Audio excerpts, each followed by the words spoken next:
जसप्रीत बुमराह ପାଇଁ team India रे दुईटी तारका बोलर दल को आसवा ପାଇଁ कष्टकर। जसप्रीत बुमराह तांको विपदजनक बोलिंग ପାଇଁ सारा विश्व रे बेस जଣାशुना। तांकर यर्कर बॉल खेलिबा कहा ପାଇଁ सहज नुहे। से तीनोटी फॉर्मेट रे भारत ପାଇଁ एक नंबर बोलर अटंती।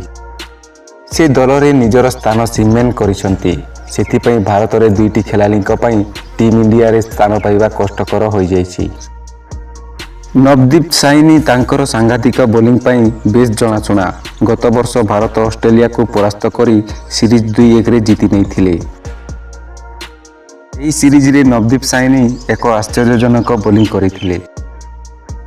मृत्यु ओभर रे से अत्यंत विपदजनक बोलिंग करती एवं यह मध्य अत्यंत अर्थनभित्तिक बोलिंग करी प्रमाण करिसंती। ओ अन्यपटे टी नटराजन बहुत उज्जवल पात्र। प्रत्येक बॉल तांकर यर्कर रे उपस्थिति जहाँकि कौनसी विपक्ष दल को नष्ट करि पारे। टी नटराजन निजे टीम इंडिया ପାଇଁ अनेक मैच जिताइछंती जहाँकि मार्च 2021 रे इंग्लैंड विपक्ष रे टी20 और ओडीआई सीरीज। एही सीरीज पर टी नटराजन को चयनकर्ता माने मध्य पचारि नाहंती। एही खेलाड़ीक कैरियर सुजोग को अपेक्षा करे नष्ट हो जाउछि।